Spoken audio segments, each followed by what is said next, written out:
Hello, welcome back. Today I'm going to show you how you can combine Mochila with spike stitch.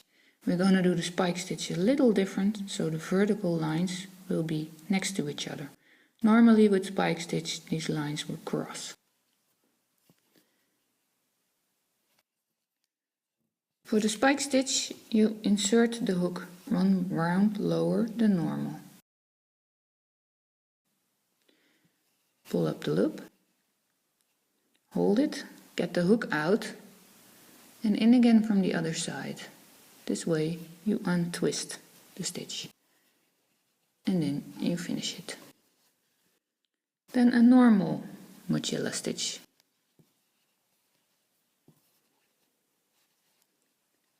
Then another spike stitch. Insert the hook 1 round lower, pull up the yarn, hold it, get the hook out and in again from the other side and finish the stitch. Normal Mochila stitch again. After you've done a few of these stitches you have to gently pull the yarns you carry. And after you pull them all, you massage the stitches so it's all nice in place again.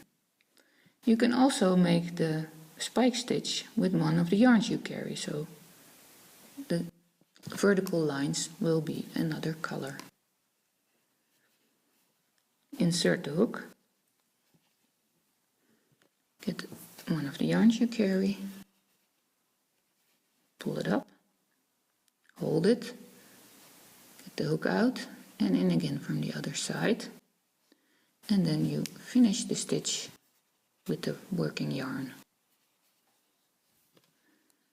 For the next Mochila stitch you have to be careful to catch all the yarns, because the one you just used for the spike stitch is lower.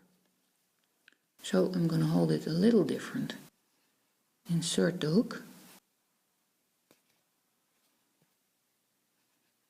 Make sure I go under all the yarns.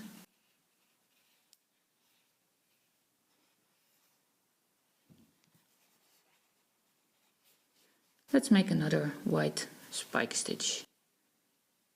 Insert the hook, get the white yarn, pull it up, get the hook out and in again from the other side and finish the stitch with the working yarn.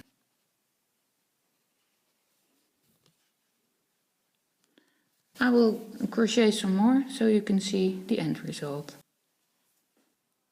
I finished my little sample bag with the spike stitch. I made different patterns. The spike stitch is a really nice stitch to use when you make a one color bag, because you can create patterns. Thank you for watching.